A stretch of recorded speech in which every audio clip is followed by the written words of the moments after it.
Welcome back. All right. So before we get into this episode about radical acceptance, I just want to share with you guys that yesterday, myself, my daughter who is in recovery, and her two children, we went to the Magic Kingdom for the first time. And I hate Disney. Nothing against Disney, but sometimes when I think of what hell would be like, that's what I imagine. Thousands of kids screaming, wanting more, parents yelling at their kids, but it would be the dead of summer, sweating your ass off, and everyone stinking on top of it, and water costing $50 a bottle. When I picture hell, that comes to mind. But, anyways, actually, we had a wonderful time. So, my grandson had never been to Disney World, and he's at the age, and it was actually a birthday present for him way earlier this year. But I refuse to go to Disney in the dead of summer. Remember, we just had this discussion about hell and heat. Yeah, no, I will not do it. It's not worth it. And we live an hour away. So it's not that big of a deal for us.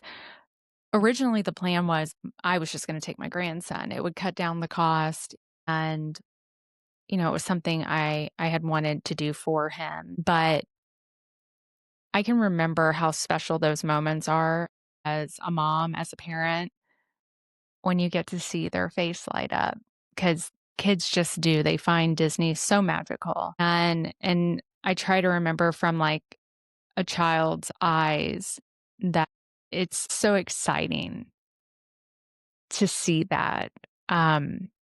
And I was not disappointed with his reaction. He was just in awe and had an amazing time. Before I had purchased the tickets, I just kept thinking to myself, this is really something his mother needs to be a part of. And because those are beautiful memories that I had with each of my kids that we took, when they were younger. And so that was another reason why it was delayed for so long too, was trying to save up the money to be able to pay for an additional person. And it was worth it. I spent the years I have 4 children, taking them to amusement parks, riding the rides, doing all of that. So for me, being in the Gigi role, the grandma role, I was okay not going on all the rides.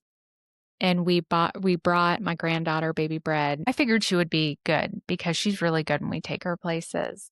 But we didn't want to risk ruining his day with her being present. And it didn't. She was actually really good. And I kind of stayed with her. She went on some rides that she could with us, but I was perfectly fine walking around, looking around, listening to the Christmas music, and seeing him and his mom run around and be kids and enjoy each other's company. She desperately needed that. And so did he. And so I can't say enough how wonderful yesterday was. So 0 regrets going to Disney, and the weather was perfect. All right, let's get into the episode. How about that? All right, today we're going to be talking about radical acceptance, as you heard in the intro. When I think about it, my house, it was definitely chaotic at times. It was filled with tension, sadness. I was so broken. I found I was just consumed with thoughts of the phone call that was going to come that told me my daughter had died of an overdose. The reality is, I was really parenting from fear and not clarity, which I think a lot of us can relate to, because the fear of losing them and knowing the risk, it's horrible. But more than anything, what I found was I was absolutely losing myself through all of that without even really realizing it. I was desperate to control everything that I possibly could without accepting that I couldn't control it. I would not be able to make her get sober. I could not make her see what she was doing, one, to herself, but to her family.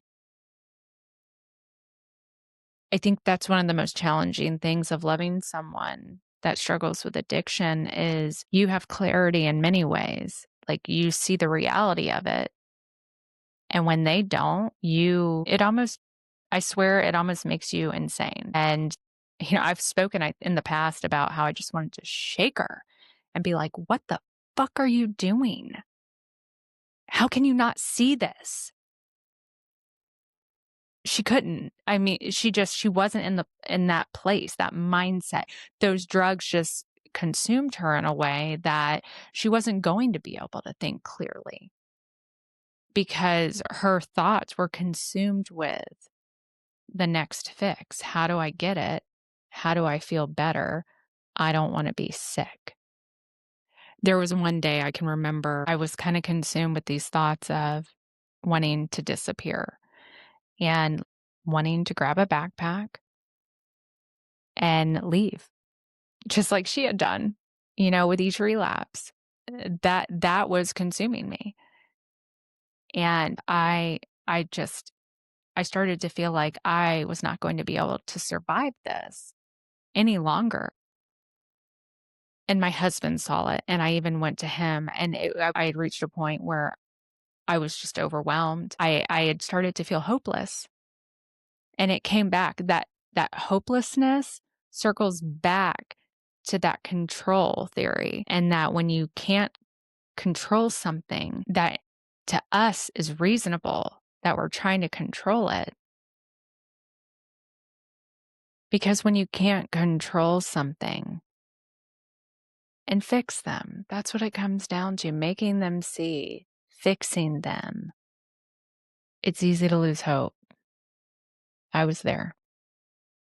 I really kept trying to convince myself of the saying you often, many times, will hear me say, that as long as there's breath, there's hope. There's so much truth to that saying, because if you do lose them, all hope really is lost.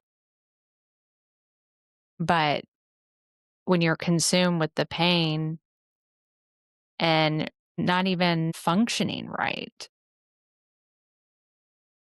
it's easy, I think, to have those feelings of hopelessness. And I think there's definitely guilt that comes with that. For some, I had it, you know. There were times when I would try to stay positive when I made a video, holding on to hope, talking about it, when in reality, I was struggling to even believe it myself. I wanted to believe it though. And it was in 2023 when I realized that I can't keep going like this, and I had reached like a breaking point, and I shaved my head, and you know, I just I was barely surviving it.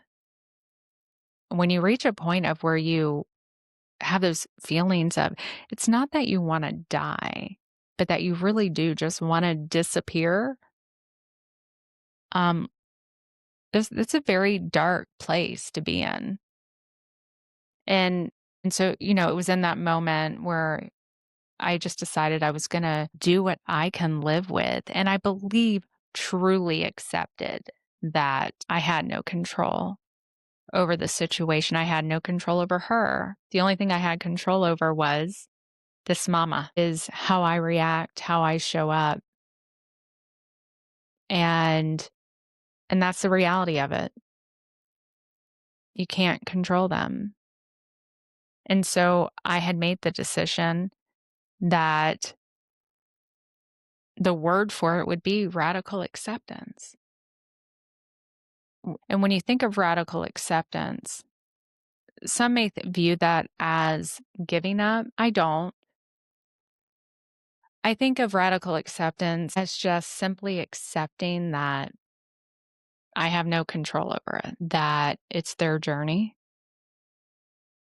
And it's not saying what I'm doing doesn't matter. That's not what radical acceptance is. It's choosing reality over fantasy. I think that's the easiest way to put it. It's getting out of the mindset of obsessing on what you think they should be doing with their life, what you think their coping should look like. It's moving away from that. You stop fighting what you wish they would be doing.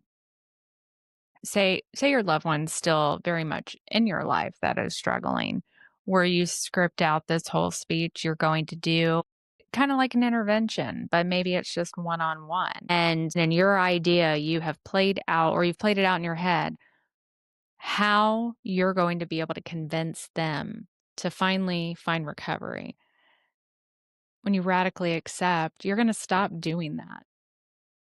For me, radical acceptance looked like I stopped bringing up rehab. It was always the topic of discussion. You have to go to rehab. When are you going to realize you're going to lose your life to this? Bribing and just desperation, trying to convince them. And I don't think there was a conversation that didn't address her needing treatment for many years. And so when I shifted to this idea of acceptance, I was no longer going to bring up rehab. Now, if she brought it up, then I would gently ask her questions, but allow her to lead that conversation, not force my views on it. Because there is power, believe it or not, sometimes in just shutting the fuck up and listening. There is. I struggle with that as a whole, working on it, getting better. It might mean not being reactive. I am very reactive. If something is said, like I need to get my thoughts out right then, and that may come out as anger because a lot of times my hurt, my pain initially comes out as anger, and that is not good for anyone, anybody in the house.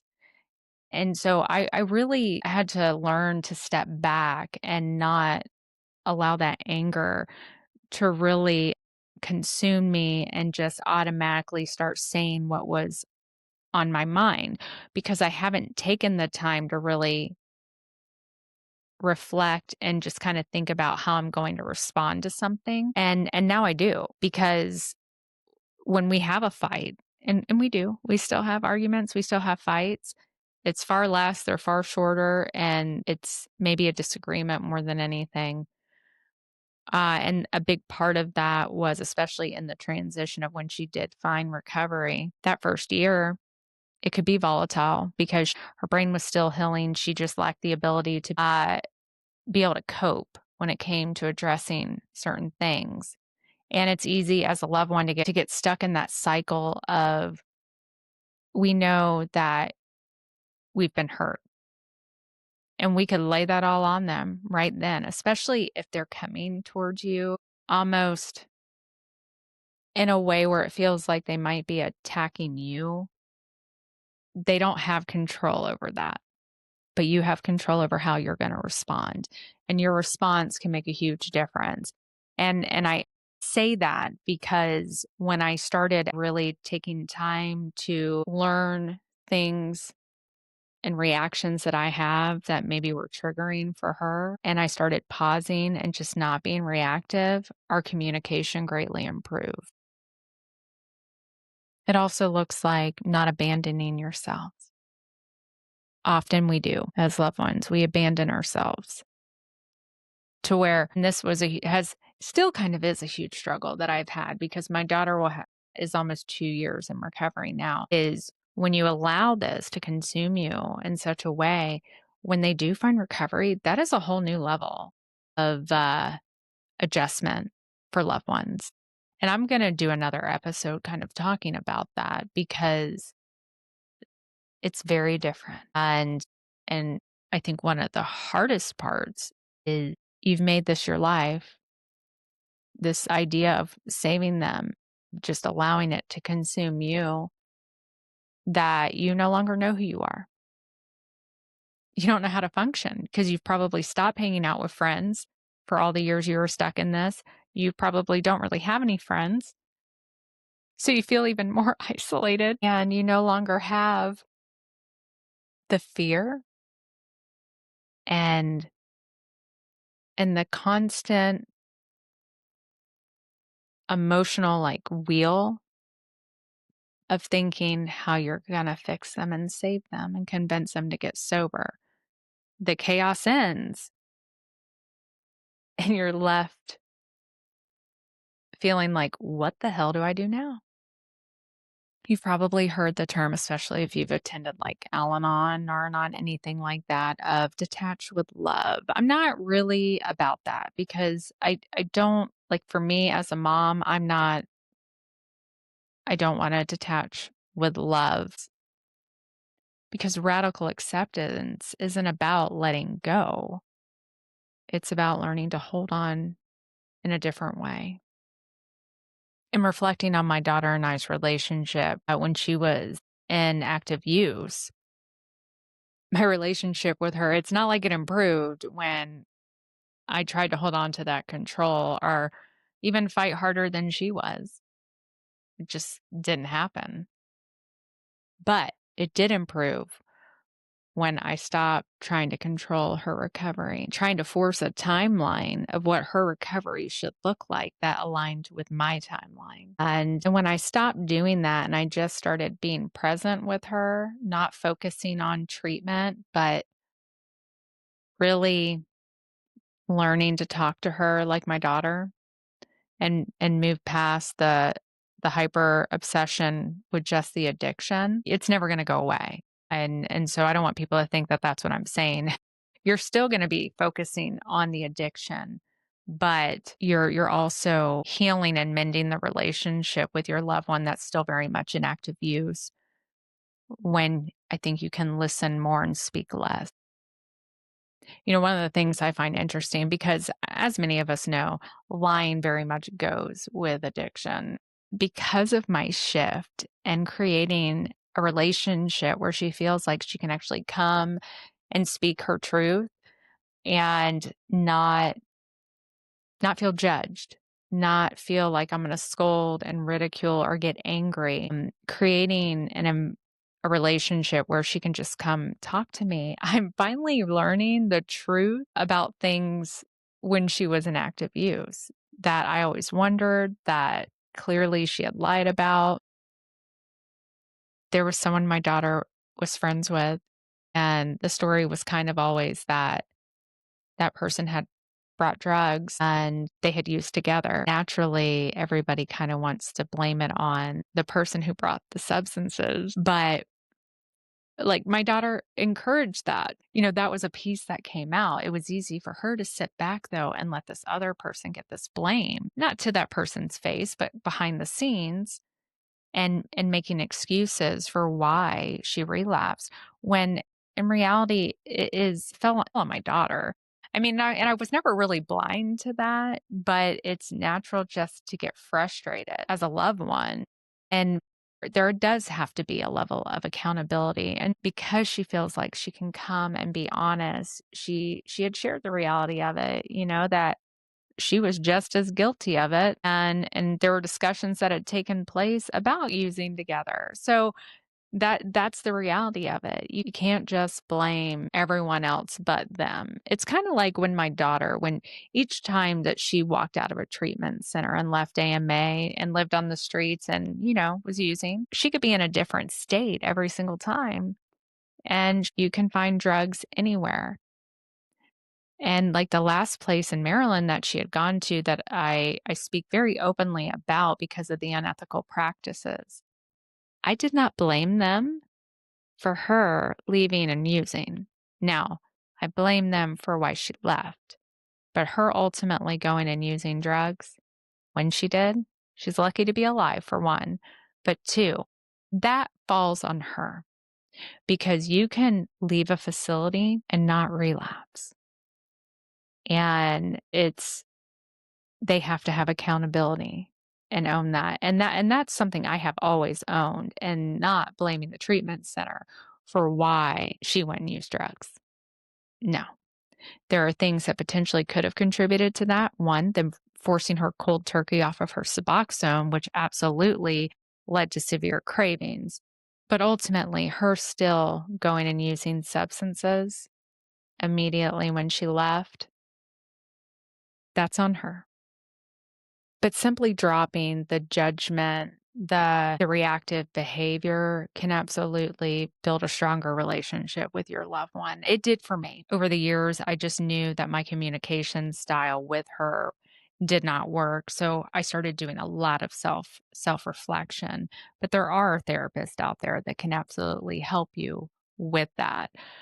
So it may mean that you need to see about hiring somebody, or you really just start doing that internal work yourself and think about things in recent or past fights, what potentially led to it. Like really break it down and think about your role and maybe how you could have handled that differently.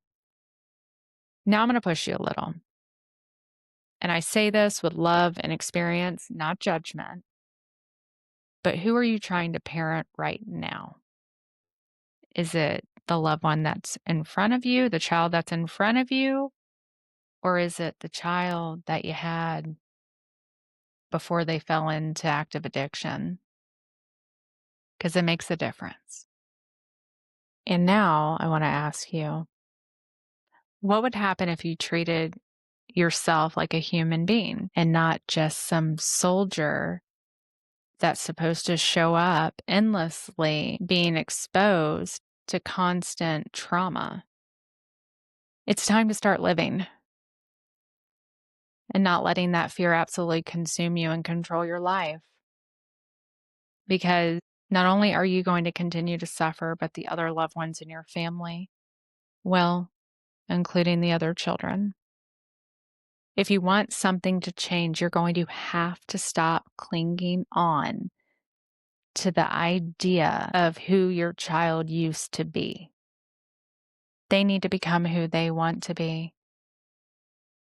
We can't force, we naturally have all these dreams for our children as they grow up and how we picture what their life is going to be like. And when that is shattered as a parent and they literally go down the complete opposite path of what you could have imagined, it is what it is. You can't change it. And I've seen this shift as far as when you talk about like, oh my God, you start out with fear that you're scared they're going to get arrested. And that fear of being arrested is because they're going to have a record. How's it going to impact their future? What will people think? Right. But then as time goes on and you go through years of this, you start almost praying that they'll be arrested because if it'll help them get sober, you're praying for it. Like you no longer are consumed by the fear of what it's going to look like on their record. And that's why meeting them where they are today is not giving up. It's the only way to see what's really possible and help them become the people that they want to become because that is not easy. They're not going to be thinking about that in active use. It's their life. They're the ones that have to live with themselves and their decisions. And what you think they should be doing, they're not wanting to be doing. And I think a part of your goal should be, what do they want? Learn about them. Really ask them without judgment. Sometimes it's asking the right question and just listening, not rolling your eyes, not sighing, not giving off vibes of, this is a waste of time. I've been there. I know. Okay. Like you can't. At that point in those moments, if they open up and are sharing their truth, that in itself is something to celebrate. And that's what you need to be remembering in those moments, not necessarily what they're saying, but they're being honest and they're speaking their truth. And that truth will change as they heal if they reach recovery. Now we're going to get practical and I'm going to give you examples of what radical acceptance actually looks like. Okay. Now, you may not agree with any of these. You may agree with a few, or you're not opposed to trying it, but examples help because people are be like, I don't know what she's talking about. So I hope these help. But some examples of radical acceptance are you're going to stop repeating the same old lecture. As discussed earlier, like rehab is a perfect example. They know you want them to go. They don't need you to break down how many people you're hurting in the process of them continuing in active use. They know. You need to focus on safety. So providing naloxone, fentanyl testing strips, wound care items. You need to allow honesty without judgment. Because if they start to open up and be honest, some of those things just might not be easy to hear. You need to regulate your home so other kids in the home don't continue to live in a war zone or the most depressing home fucking ever. It is what it is. And that is a big reason why, I've always just maintained this boundary of if she's in active use, she can't live in our home because I have to have this as a safe space for my other children. And that's hard. But I also needed it as a safe space for me to not be around that chaos. An example I mentioned earlier is timelines. Stop trying to force your timeline of recovery on them. What real recovery will look like is going to be different for everyone. And this kind of even circles back to you may have your own views on medicated assisted treatment, but it's the one thing that they want to try that could very well work for them. You need to keep your negative views to yourself. And I would encourage you to do your own research on MAT and understand that, just as an example, it is the gold standard treatment. You don't have to agree with it, but you may find if you can kind of let your own stigmatizing views diminish, you may find if it helps them and they find long-term recovery, your whole view may change. And I speak from this as someone who was very anti-MAT, but my daughter now has been on it for almost 2 years. It's 2 years of me having my daughter back, 2 years of my grandchildren having their mom. So stay open-minded. Another great example is say they're living in your home and maybe they're newly sober. Maybe they just completed detox or a 30-day rehab stint and they've come home. They could even be living in a sober living. I used to wait for the shoe to drop for my daughter to relapse. And instead of just enjoying the moment, the time I had with her in recovery, I was so consumed with fear and anxiety about her relapsing because it had happened so much. It wasn't exactly setting her up or myself up for success. I needed to learn to really be present in the now. And like I said earlier, accept that this is her journey. If she is going to use substances, she is going to use substances, and there is absolutely nothing that I can do about it. If there is a will, there is a way. So when we had decided to let her come home, we didn't do treatment the last time. She wasn't a prisoner. She could come and go as she pleased. Because when I say I surrendered, I really did surrender. It was like, if this is going to work, it's going to be on her. You can be supportive and do our own healing. But ultimately, I am not responsible for her addiction if she decides to go back out, and I can still be supportive in ways and show up for her in ways that align with my boundaries. But I don't check her phone naturally. There are times when maybe I'll have fear consume me a little bit, like a brief moment if she says something, but I try to kind of reground myself during those times. And instead I will come to her And I might have just kind of made it a habit to check in on her and just be like, hey, how are you doing? Are you doing okay? Have you been having any cravings lately? If you're feeling any certain way, just know I'm here for you. And that's really how I have approached and I believe really healed our relationship. And then when you think about like rehab, right? Instead of begging them to go to treatment, I think a good discussion, if you really insist on having it with them, if you were to ever consider recovery, how do you picture it? What would you want to try or do? And you do that without judgment because you're opening up the door for them to feel like they can have open dialogue with you and learn to trust you. And having that's going to hopefully open up the door down the road to where if they're struggling, they're going to feel safe enough to come to you instead of hiding and lying if they really are struggling. But ultimately, I feel like radical acceptance gave me back my daughter. I didn't need the ultimatums. It wasn't a magical unicorn that did it. And it wasn't perfect. Like I said, we still fight. But acceptance gave her space to feel like she could come home and really work on her recovery. So here's what I want you to do tonight as we wrap up this episode. Sit down somewhere quiet, get a sheet of paper and pen, and write down 3 things that you need for you in order to survive the next week. Not 3 things your child needs, not 3 things your other family members need.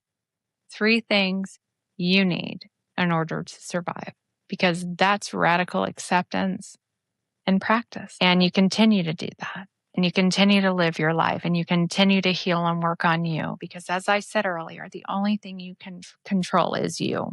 Radical acceptance didn't cure my daughter's addiction. What it did was it changed the way that I loved her through it. It gave us both space to breathe, and I found a little bit of peace through it. But the key thing is, remember, you are not giving up. What you are doing is you are choosing a path that is going to make you the priority, and you're healing the priority. Because what you're doing is you are not giving up. You're simply choosing a path that doesn't break you. Now, if you want the full chapter and tools that go along with this, you can find it in my book, Do What You Can Live With, a survival guide for families navigating addiction, grief, and impossible choices. The link is in the show notes. And if you want to share your story or ask a question, please, by all means, if you can email me at Brandi, Brandi, at brandimac.com. And that is brandimac.com. That will also be in the show notes. Please, I'd love to hear your story. It can be a funny story. It can be a sad story, but your stories matter. And I have lots of listeners who I know would love to hear other stories than just listening to me talk. But you are not alone. You don't have to carry this alone, and give yourself a little bit of grace because you're doing the best you can with an impossible situation. And sometimes that is enough. All right, you guys, take care. Until next time, it's always a pleasure.